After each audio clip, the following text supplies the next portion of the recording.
Et là où il y a des faux, il y a toujours des vrais. C'est aux hommes. un privé.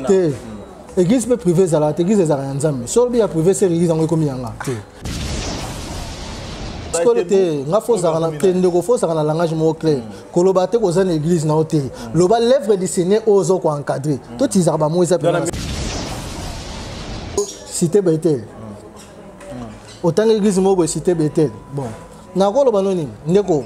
Omoni Seigneur, omoni ndeto vivre na sa moyo.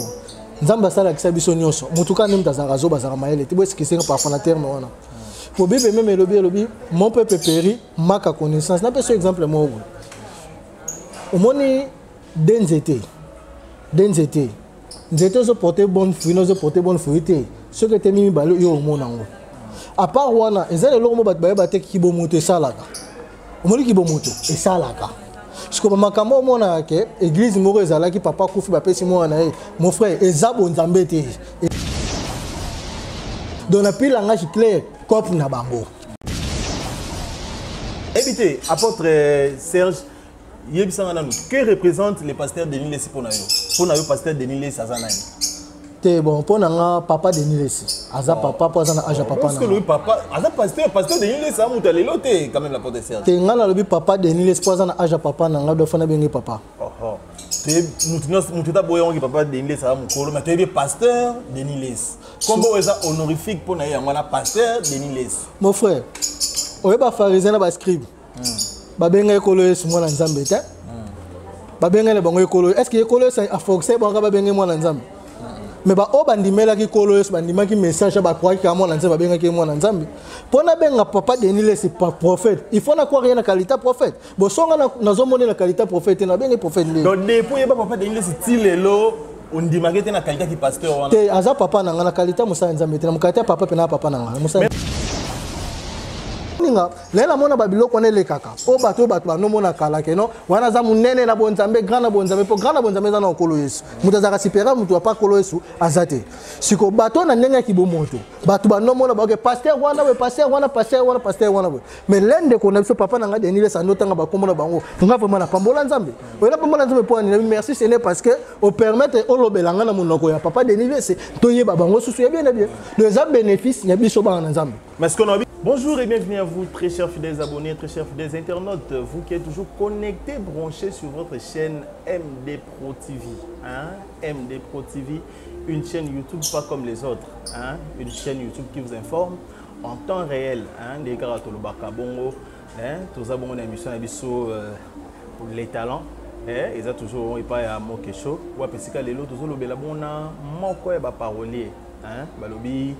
Tous bongo na apôtre, hein? Apôtre oui, et puis en même temps il est parolier et Boibi Moussala parolier non, donc on a été sabino définition il y a parolier pour développer na cette émission lelo. Là je vois directement notre papa Matou Daniel Balobi à tout seigneur tout honneur, hein? Le pasteur Matou Daniel André qui est suisse, je vous salue. Na moni bongo mpanzi notre toujours na maman Béni Bolamba, hein? Maman Béni Bolamba, la maman du peuple. Derrière la caméra, nous avons Akapa Pro Arnold Kambolo. Arnold Kambolo Moutou, Asimbara Bongo, la machine pour mon abisso, la image de Bozomona.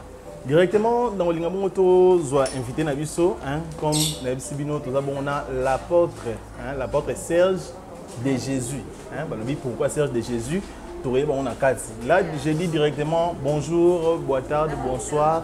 Ça dépend de l'heure à laquelle vous nous suivez. Shalom. Ya shalom, bonne tard. Oui, bonne santé. Santé vraiment bien par la grâce de Dieu. Oui, oui. Na signalé bon na ba fidèles abonnés que tous abonnés apôtre Serge de Jésus n'a habité sur peut-être na bosani kombo moko. Soyez mon voyez ko ça la présentation au pesa bango kombo. Ya normalement comme on a vraiment Serge Mbongo Manzambi apôtre Serge Jésus surnom on a surnom na carte na l'œuvre du Seigneur. Vraiment. Si, mais ils ont surnom, oui, mais quand même, vous êtes vraiment un apôtre ou soit apôtre, mais ça n'a pas surnom. Tu n'as pas un apôtre. Et lorsqu'on dit apôtre, nous voyons une église assemblée où au Sangana. Donc, apôtre Serge, vous avez une église où il y a un Luanda. Rectification, il faut ça, la synonyme apôtre c'est église. Synonyme aux apôtres c'est église. Synonyme apôtre c'est le langage où il y a parce que tu as 5 ministères. de 5 ministères sur 5 langues différentes. Nous avons mokili, ministre ya finance, ministre ya budget, ministre ya culture, ministre ya des départements de langage différents dans sens wana. Donc synonyme ya apôtre ça église. Donc là suite tu fongoli mo muké débat oyo to kango kana mingi donc apôtre mutaroza ni apôtre avant de parler nandaku tantôt azani apôtre mais peut-être assemblée dans l'église catholique ou akina na kimbangiste ou akina na yeba ou kela donc apôtre ça que mutazara na église c'est ça. Té apôtre nazo expliquer bien apôtre premièrement c'est quoi?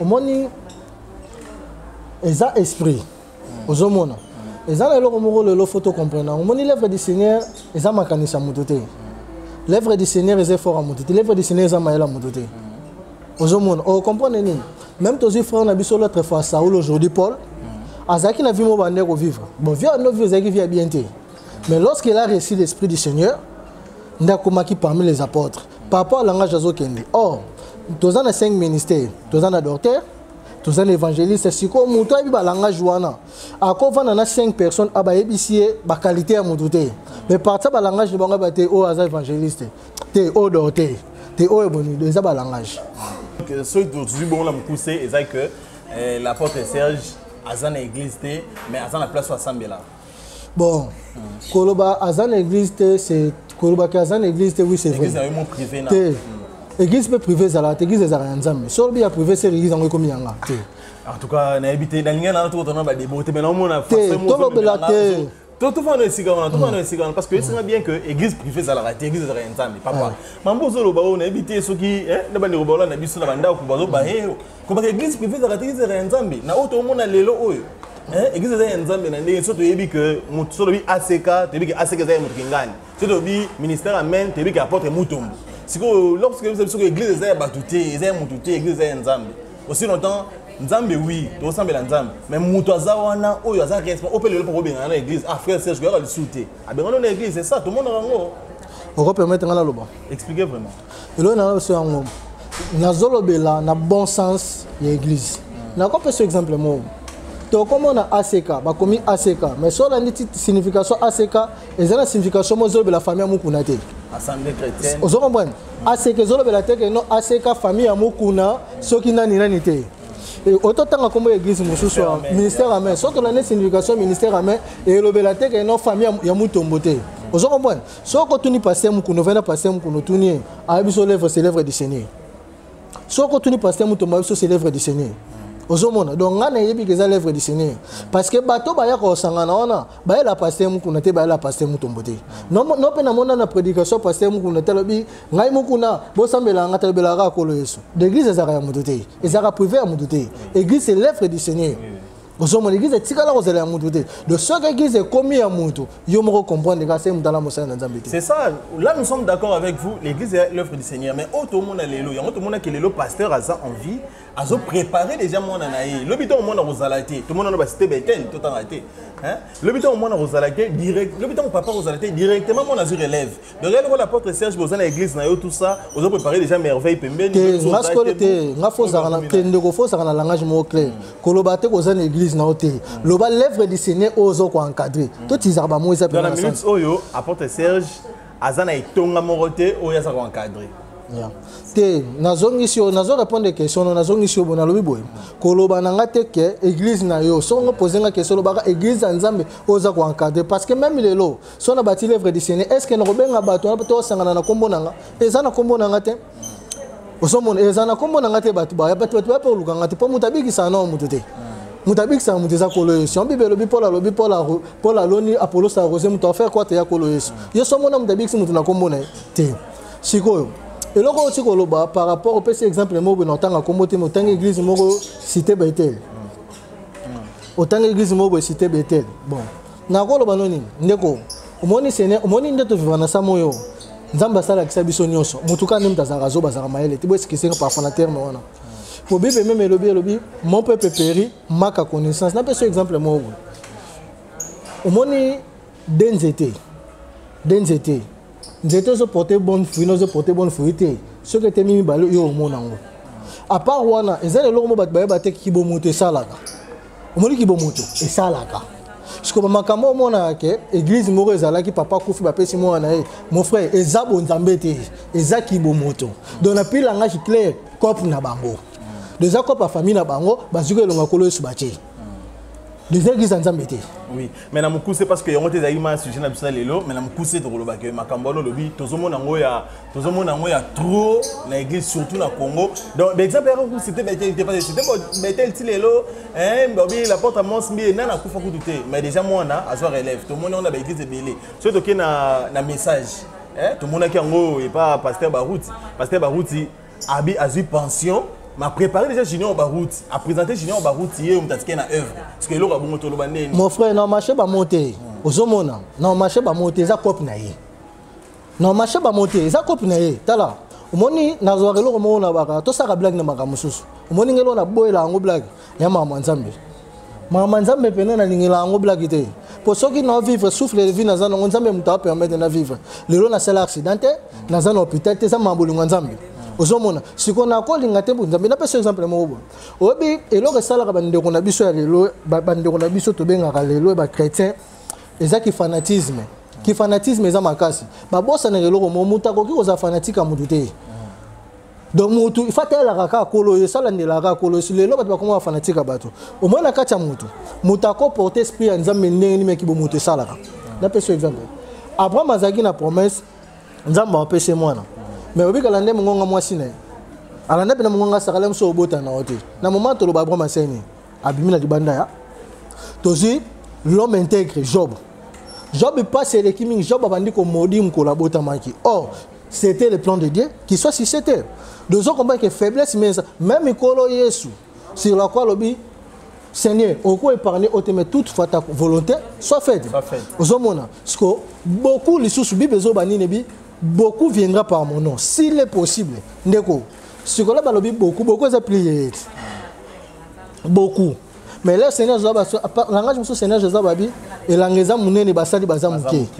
donc ya mabe Seigneur Jésus le belé ya maloba lo belum ba on ce monde na mon frère na marché ba moté eza ba cop na bango déjà pena cop na sala na ba fani na ye asa mbongo na mais jusqu'à là tout le monde a trop donc c'est le bilan exemple c'est belé déjà pena makambo ye sala moko cité la vérité mais ce que tant tout le monde déjà bondé mo lobi beaucoup ça j'ai belé tant tout le monde a mis balé message ba sala on to sangisa juste que ba sali ya nzambe ya lelo tout le monde parce que ndeka ba fsa biso ya mabe ba ko ya bo mona bango na ba misala na bango tout le monde a ce que mabe mon frère te kolo ba sala nzambe te lo ba bato bazo salela kombo tozana bato bazo salela kombo ya nzambe na ba sala nzambe des choses différentes peut-être soit différence on a clair ya bato salela kombo nzambe na ba sala nzambe au moins mosala nzambe eza muto bimana libanda lo nzambe te a vivre na structure bon nzambe ndenge ezaleli osomona wana mosala nzambe siko muto azosala nzambe azosala kombo nzambe eza mutu oyo azwi kombo ya nzambe azosala makambo po na intérêt na ye moko kope na ye alatika kombo nzambe eza na kati ya bible mon frère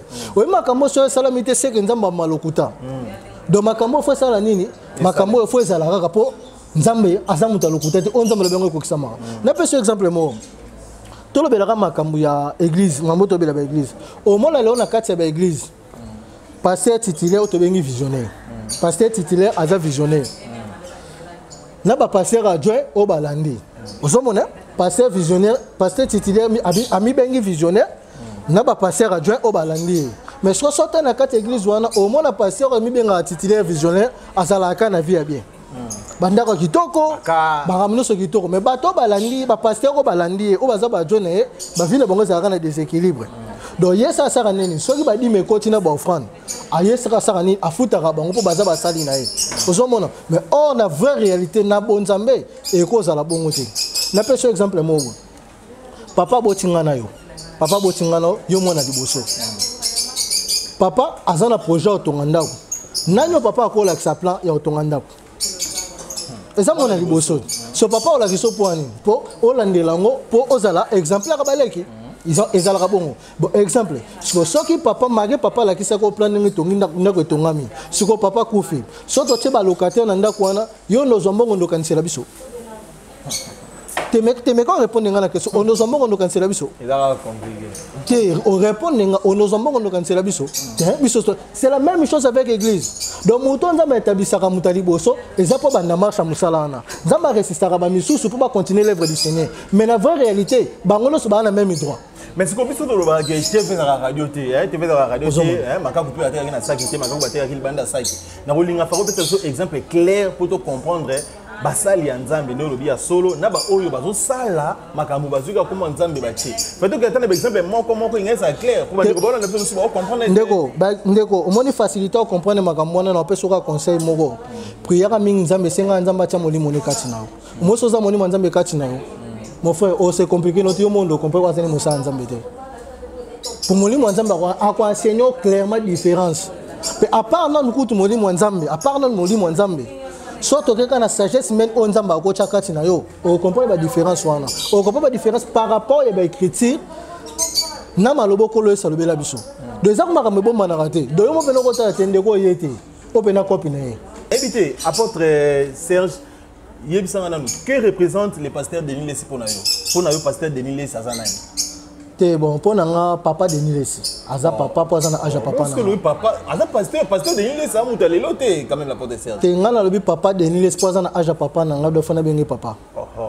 Nous tout d'abord on papa Denis Lessi a mukolo mais tu es pasteur Denis Lessi. Comment est ça honorifique pour nous ngana pasteur Denis Lessi? Mon frère, on est pas pharisien na ba scribe.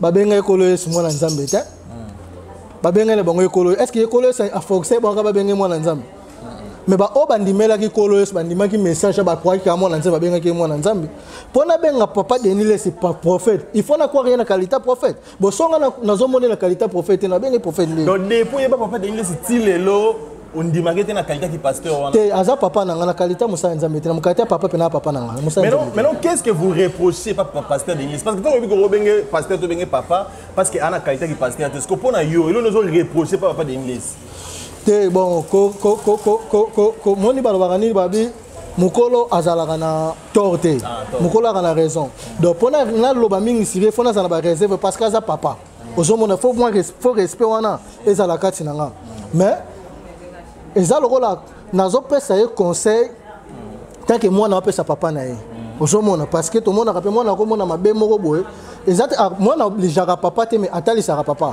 de papa Denis c'est bisiko zali éviter ko utiliser comment nzambe na ba blague o sana ngo pour comment nzambe na blague me maliwa ya on a le bible parce que bandeko bona na biso eza batu misusu pe ba yi pasteur Denis Lessi ba misusu pe ba yema ba ça la ba misusu pe ba yebité raison pour laquelle na tuna kiyo et là nous ont reproché pasteur Denis Lessi ezaki pona ko limbola ma mukie comme ça bandeko ba zo landa ba y comprendre pourquoi papa Serge ou apôtre Serge azo boya robenga pasteur Denis Lessi pasteur et là on nini au pasteur Denis Lessi sali au selon yo monique ezama na qualité te ya ki pasteur te bon azana e pasteur azana e pasteur ozomona azana e pasteur pour son abi kaza pasteur te dans la mupanzi musuna sali mo mabena sens ni pour koza la pasteur même to ko longa to pour vous pasteur oza kombo latino bon soki latino komba pasteur ngana boya ko bengo na kombo lati ya on se faut bien pasteur te yo la ndanga be no zo expliquer o to ko vanda na tongo bo mama na biso la grâce ala muki pe na tongo miezi ayi singa bite naza prophétesse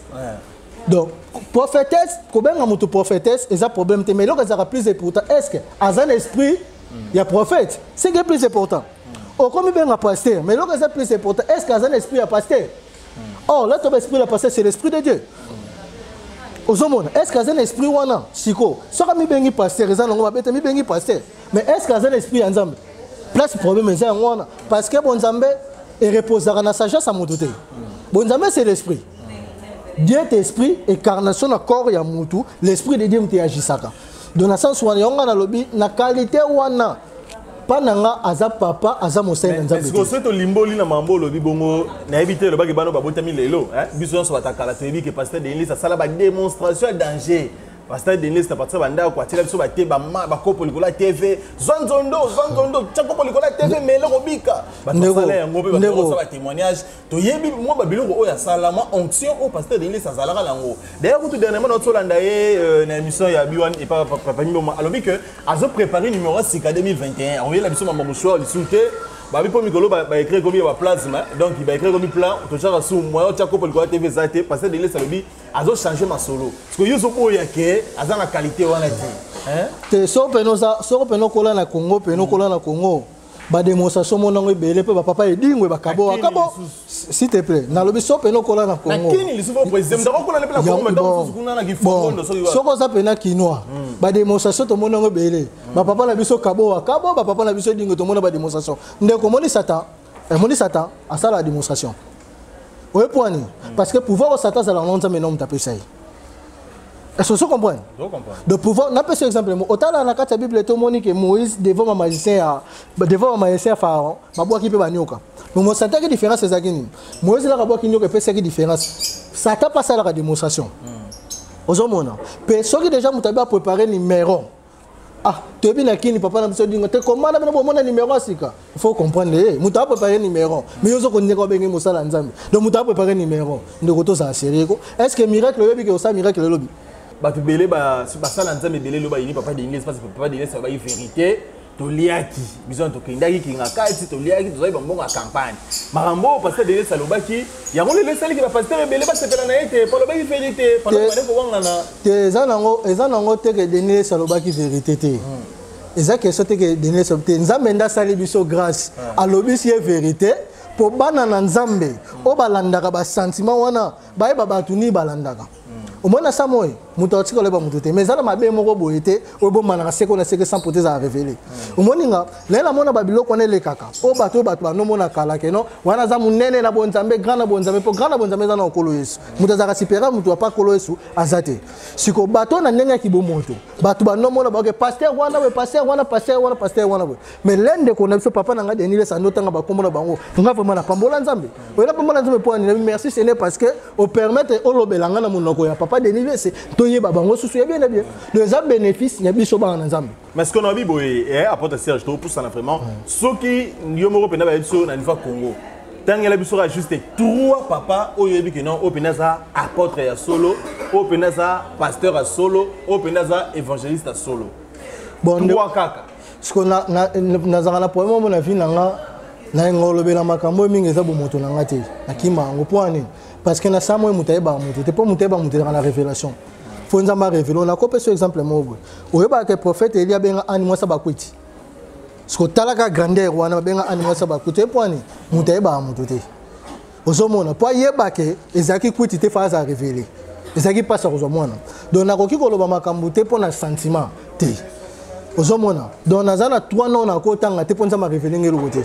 si toi non na kotanga donc nakoloba sentiment te ah donc so na comprendre bien c'est que pour na apporter Serge na minute au na Congo ou soit trois personnes montées bazaya bien oyo koloba te là où il y a des faux il y a toujours des vrais si ozomona il y a où des faux il y a toujours des vrais nyango na ozokompa na zoba noni nakoki koloba likamu na sentiment te na loba buzoba ozomona nakoki koloba nakoki pe koloba te loko nzamba lobeli te ngala loba pona loba te yo na lobi na yo boye ke misatu wana ngana moni no bango te ozomona dona koloba loko nzamba la kisinga o nzamba la kisinga te moyena lobeza te OK na ko sepela to le retour qui est déjà to kotana na otali bongo casquette no wana qui parolier parce que to fanda trop na mambo etali nini n'habité apôtre Serge depuis quand au titre wana ou bien ma parolier bon kozwa titre wana bon poser terme ba benga na mokili mutono saza na domaine ya écriture ba benga ke vraiment parolier mais ngane tina domaine ya musique na lobarango mais des fois nazala compositeur te mais na koma compositeur pourquoi na belo kwana parce que na vie na nga nazwa temps ya ovanda na te na malobo na sangisa pona sala nzembo te eza otolobaka modindo ya mutoka nzambe mutayebi yango dona bota mabomo mais depuis quand ou soit depuis âge nini oyo penza obandi ko sala musala wala parce que botami na ngozelo koza inné parce que depuis âge nini oyo mo pendo za connaissance que na komaka pe na pesa ka batu bayemba ka basala ka ya dans le cadre de la révélation ko yeba pe na profondeur nango je crois ezana ba 30 quelques années ba 30 ba je crois ba 29 ans 28 ans place na go yeba pe na bon sens na inspiration. Oui, mais est-ce que qui parole wana e bandika mbala moko na kokoma maloba kitoko pona nzambe ou soit outana na ngambo mususu okatisi parce que vous avez parlé peut-être que manda otekela pe Kofi otekela pe Wera après ko bonga mo pesa pe Moïse Lié banani te to nazo expliquer le mot boy pona zana no moi bref pour comprendre bien na be boy nga msala musique comme tel eza elo na refa na vite pe ba kambano stokoli na bango ba yebi na tika lo penser musique te na vie na nga ezala pe passion na nga te nde mutu musoza kazo la kaza na musicien te pona ko yibina na yebite donc oyemba kutu do ba vinde ta ko yemba biloko na sala ngote donc ba neti nini otolobaka comme yeba modineti ngala baka so na bina mi yebi modindo na lokuta oyepwani na ko pesa exemple mo so na bino mba suka mutu na nga na yebi ngote donc muta yebi biso ko leka biso zaka mokeli na biso donc na plein nzambe ndenge nzambe tindela nga na mabele do tinda nga da na domaine wana ozomona donc na to porter nzambe nde yona sa sko service en dans le sens où on a quoi, dans les cas quelque part, dans un cas à l'œuvre du Seigneur. À cas à l'œuvre du Seigneur. Et est-ce que à niveau il y a Congo, tant sous avant aux à Luanda en Angola, au travail déjà dans frère sous kuna. Bon, ezara motumo on a tout travaillé avec personne. Souvent on a peine à tout travailler mais malheureusement et puis ça quitté à Koufane et c'est Marie Missam. Et là c'est Marie Missam pour tant sinanga a journaliste Aïcha a journaliste na Congo là na bimi Congo na kena Congo na bi c'était na bena na besoin na travailler na ndeko moko na kati ya musique religieuse a bi singa nazala mo ba se rebelle oyo tozana bon relation mais mouton nga na moni oko travailler bozana à l'aise ils a sœur Marie pour asola no be azaka pena très à l'aise bo solana bien fort et puis ma sœur tant na nga benga ri abengi apese numéro na nga yemo ka yo benga nga tono sur la parce qu'on a un moment là tono sur la zagina à Brazzaville à nous préparer dernier album na à nous préparer dernier album c'est nga pas seul soki na zongi comme ça to komona na to sur la vraiment bien allez na soka na ko tayo benga nga so ipsanga bi pai na ki pe na passe don a fait chaque déjà album so na fait chaque album te na nga una ba kisa ba titre mususu mais to travail na biso ni nga lokola ba séjour na ngiko presque aussi là déjà na yo vraiment pour na zonga na yo bengela c'était ma sœur vraiment ngane za ba séjour na yo aussi là donc na zo vraiment obligé pour vraiment na zonga mais nzamba pambola ndeko moi si aloba na ngelo ko mabisinga pai elo na loba no elo ko za kati na yo bombango jalousement pe ko linga mutaye bango te donc elo ko ngana tikala na ngo ya ma sœur ma grande sœur Marie Misambu eza pena parole wana donc na simami kolopé na yo ka ke ma sœur a eu coup donc ça me permettait donc en bref aux chance de travailler frère mon corps oyo azo résider na Congo parce que un peu tant ba frère mususu bazo résider awa ba uta una peut-être travailler bon au niveau Luanda à niveau Angola ma frère ndetini déjà oyo travailler en collaboration peut-être que peut-être nzemo mbaté mais moi parti moi boy te ba frère baza en Luanda je connais travailler on a trois frères na quelque c'est malheureusement normalement on a des problèmes on na finanga ba sœur na sona mbisa ba kenda ga poto banina oyo ser na yembisa liboso akenda poto ser na to yembisa su mikolo kombola moto oyeba te ya ba dédicace de ser na to yembisa liboso ser magi nzamba pambolo bisiko za magi nani kuma mboka fomezo kimanga akenda kala petit ser na ngalolo soda makasi oyebi place za na mikili donné na to yembisa nzemba ya suka tite na ngweze sengo buti na lola donc ndeko pena moment za na poto bandeko na tika travailler na bango auto travailler na bango za frère na ngari gomala mon vieux Gelo Luyundula, na petit frère nanga Christian Molisho. Frère Rigombala tu yamba pe frère ayemba lwa faire. Ya ndeko wana pena. Ayemba lwa faire. Habite yo zakana yo fe ba fo. Te ngale memba lwa karali to bon. Bo se karali to la ndakazuna. Te soka malwa te yo kapai. Ko memano minono te. Soka malwa faire ngano asepela. We point. Ko faire bon chanter. De soka bisinga déjà que ndeko ayemba lwa faire de se kaza bon musicien. Mais tu yamba ba frère musu awa frère azoyemba maboye. De tu no idée on zakana na abolo ba na sima caméra lo bité na boye lo ba mais na travers bena faire na parler. Te so za mabe un frère ça la musique gospel aloba qui à travers JB ou à travers bon na tata mon frère n'absolo mo boy. Au moins lo kaza mabe na nature vie ya muntu. Eza hypocrisie. Hypocrisie si. Eza bien dans le sens ni na vie ya muntu bazwa lo ka malamu. Moi ngapene na vandi so ovani nanga mingi omona ngana mabe omona ngana défaut est-ce que on explique de so venez to ovanda nanga ezaka na eloko mopela msoko mona pa nango sepela nango te ozomona siko soko moni exemple sa malamu kati nanga moko ya mabe yo zwaka sa malamu ya mabe wana kozwa te ozomona ezalo ko bandeko na biso soko bisinga ndeko wana ndeko riko a travailler à faire eza mabe te faire bon chanter ozomona donc ezaka ke aso mayela muto ayebi déjà pour surtout que na ninga musique même le so ina mboka biso donc tant que na ba vie o esenga ki muno so sana na batant o ezalaka l'autre fallait to na vie ya mabe wana na yoka faire te nga yoka faire pe na no apprécier makasi pour ça no bon chanter ozomona mais sauf car lelo que vie na ende na ko hérité te par fana sens mais za maka msupa sala na vie ne o eza malamu nga na kozwana nga eza lisumu te eza bon pena. Maintenant, pourquoi est-ce que on a loin d'atteindre ma frère rebelle, ma soeur rebelle? Pourquoi pour l'instant on a 3 frères? Ok, ma frère va se rebelle, bah me souhaite on va préparer bon, bah peine va poser ça tant me soucie bah maloba na ope go songa bah on a évité bah me souhaite ça hein mauvaise collaboration ou soit bah frère me souhaite le bien minene les qui moi trop tant me soucie on nous okima bango. Te minene ya trop nani munene. Ma frère me souhaite ça pe bangonde bah bangonde moi minene les qui moi trop quoi. À ce moment là pour luka yo ana moins suffisance que ta au coma mais alingi pe ko luka le pe yo te tant me soucie ndeni. Ndeko moi na vie so ngo réussir. So ngo réussir. Na domaine mo luka muta fort na domaine wana. Est-ce que vous pouvez expliquer yo? So ko luki muta fort na domaine wana réussir. Moi ngane na bo. Exemple mo na pe ça. So net na sa commerce. Et que na senti que na commerce na ke kana ba falia. Na luka ndeko na moni azana expérience ma commerce et point na me ko tuni a grand frère. Be grand c'est benam su petit sœur. Be son ndeko. Pour na réussir kotoni wana secret réussir ta vie à mutu. Ozomona parce que soko lingi oyebi na yote. Mozo kanisaka ko yebi ba nomona okazoba pa bato. Na vie biso sto apprendre. Donc mutu ko apprendre des zaka kolo esposa supérieur nyonso likolo na nyonso. Mais un être aimé à apprendre. To ba ki ba frère mususu les ala ngote na ba frère mo pétant sous bol banda relation bo suka mabe basate. Tenga malheureusement ndeko mono te ndeko na pas à part bandeko na tengi kombo. Ndeti bandeko na tengi kombo ngam na approcha bon. Ngam na approcha frère Rigo. Ngam na approcha frère Gelo. Petit frère na Christian ngam na bengaye. Donc ngam na approcha bon. S'occuper on a été peut-être ça peut na frère mususu. Te lèvre du Seigneur ezandengene. Moi musala nzambe mutu mo mutu ko sala ngote. Musala nzambe zia bana na nzambe nyonso. Ngana za rapena dispo. Donc moi na nzambe nyonso to o ya moni. Kalinga ya contribuer na l'œuvre du Seigneur. Donc azapena bienvenue. Maintenant appréciation na ezani na musique gospel angola. Ozomona ondengeni est-ce que même si tu vas le dire que par rapport à Kalalelo, tout ça va avancer, na éviter ça peut confirmation na yo. À part ça, et là nous ozomona tantôt ya ko rectifier, to ya malamu ezani na musique gospel angola na milito.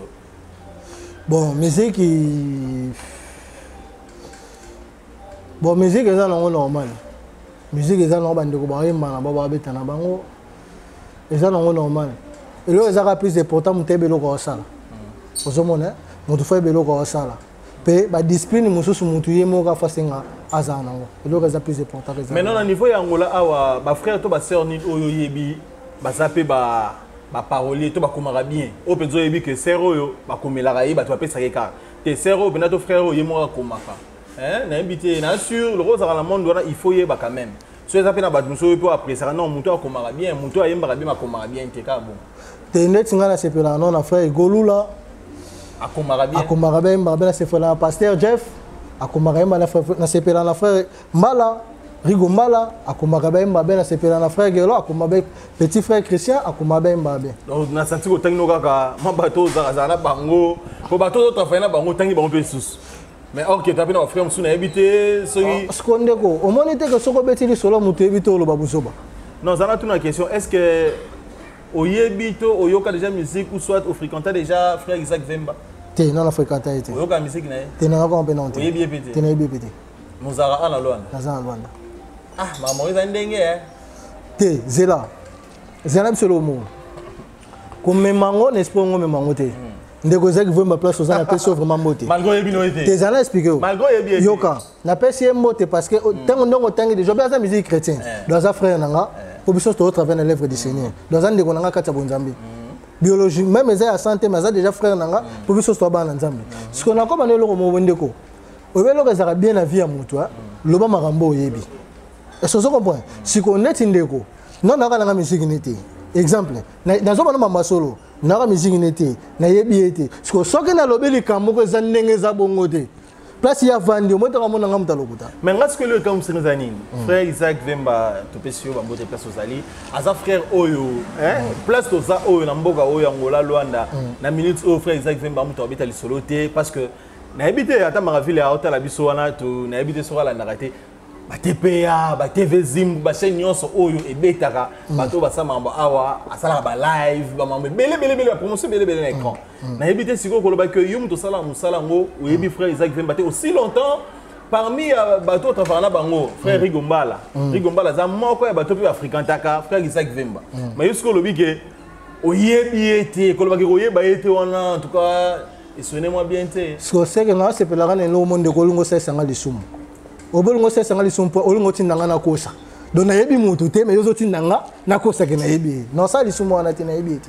frère Timba Rebot Timba na yebi Timba no yebi Timba na yebi non pour kozela na mona ka Timba ozoko pasala bina mona koyeba Timba c'est trop dire na mona ka Timba na sens na tala ina tefe te yoka na yoka na spiko na mona clip na mona na clip na poani po mutasala ke ba clip azamu nazala na Redibola ingénieur Redibola na peso moto bisiko zali mutasala ke ba clip la ka moto ba ke contesta pe na mso moto ba clip ne nazala na mona ngo na oka musique na ye ozomona mais ko yeba profondément c'est trop dire pour son ami na ye même susu ndeko na mwasi nani boye na yebite bon musique oyoka akomara bien to ayemba ne bien te bon ngala bika musique bon na ndenge na binze mone moko o ngala yebika. Mais quand même, si vous avez la connaissance, est-ce qu'il y a Komara? Est-ce qu'il y a un parolier? Tu n'as pas fréquenté. Mais je ne sais pas si c'est un nom. Oui, Mamida Samuel, c'est pas un nom.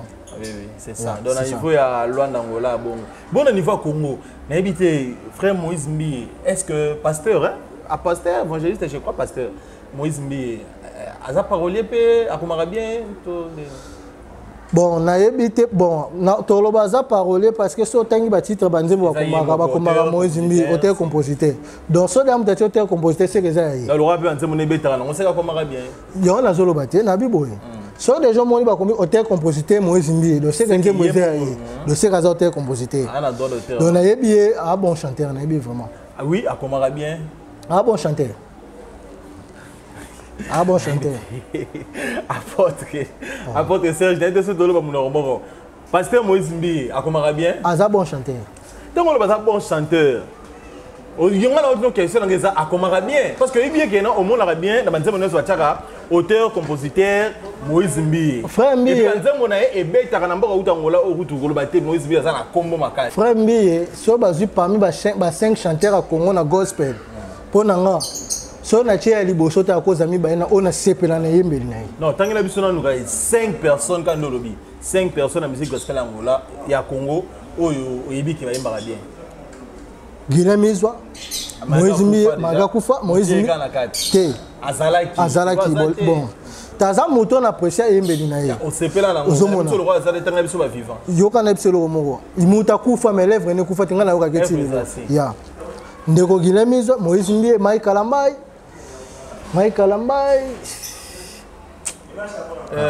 Pasteur Atoms. Yeah, Pasteur Atoms. Michel Bakenda. Pasteur Atoms. Michel Bakenda. Ah, Michel Bakenda. Franck Boulad. Franck. Henri Papa. Henri Papa n'a pas démon la cour Henri Papa. Henri Papa. Au raisonner donc. Yoka. Toi sur le lomo. Toi sur tala. Moi Michel Bakemba, bon compositeur. Ah, Michel Bakenda komara bien. T'es là, un bon compositeur. Ce que tu as banini. Toi sur le roman, il a bon mabiso le loa. Tolinga comme ma hypocrisie moko boye. Tolinga ko boya ko lobalika mweza vérité pour te seper sabato. Ozomona. Ngas qu'on a préféré ko loba vérité mais bat ba seper la té. Ozomona. Michel Bakemba nenga yembaka. Ne yembe bina façon ko yembela. Yoko ko prenait Moïse Mbi. Na façon ko nabité senze moté. Ko prenait Moïse Mbi, za pena serré.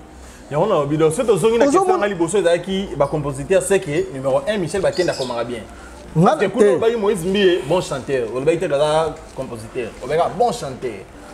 Il y a une réponse de l'autre. Moïse Mbi est pas un bon chanteur. Mais si on a 5 chanteurs à Congo, on va bien, on a la pression. Moïse Mbi est soit à Liboso, à Zami Balé. Mais côté ce que la composition. Ozo mona mais là quand Michel Bakemba, net na ba prestation pe na ba yembeli, ba beauté ba yembeli.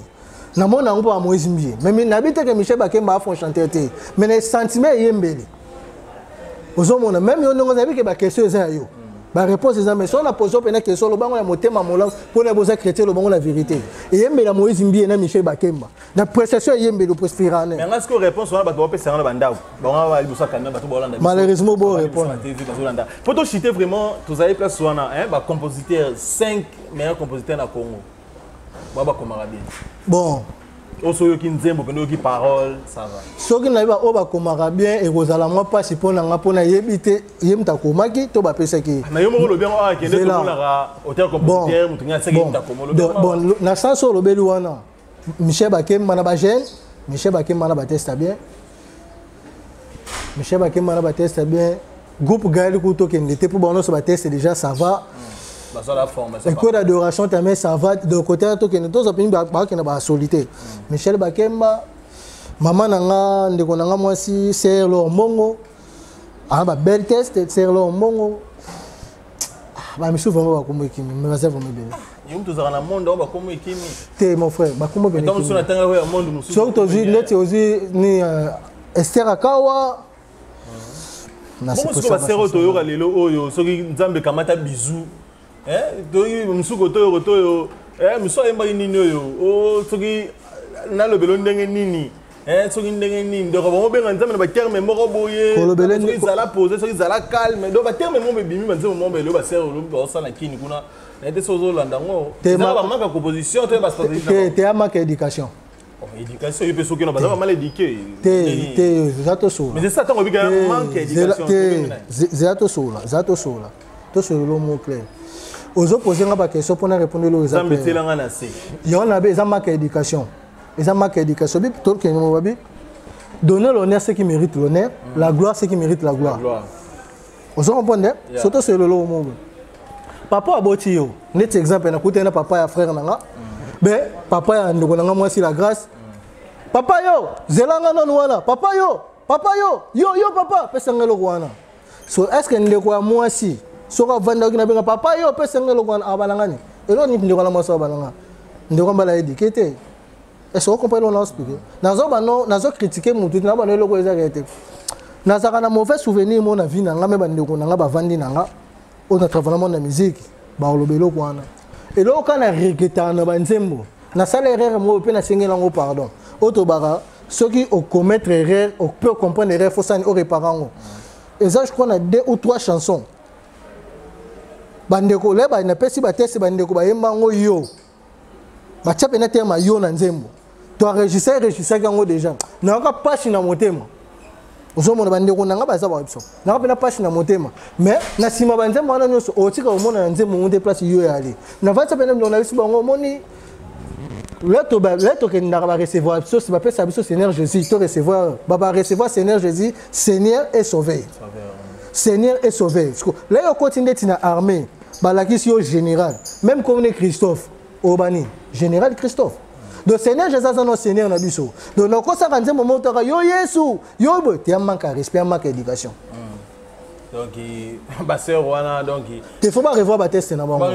Faut pas revoir. Mais na landa qui est na émission il y a mon très cher confrère on dirait qu'il y a Kinshasa Christian Tongo le tenant de la presse congolaise na landa qui est ayamba qui sœur alobi qui ils ont ba manière ya osola nzambe il paraît mutu nyonso za ba manière na ye pa na ye façon na ye osola nzambe ezalaka yango wana yango atila biso na nzembo. Donc ils ont ba manière osola nzambe do so pende ko moi c'est osola papa na bango papa yo nani yaka no siko ya osepe na poza ba manière. Papa mais c'est bon.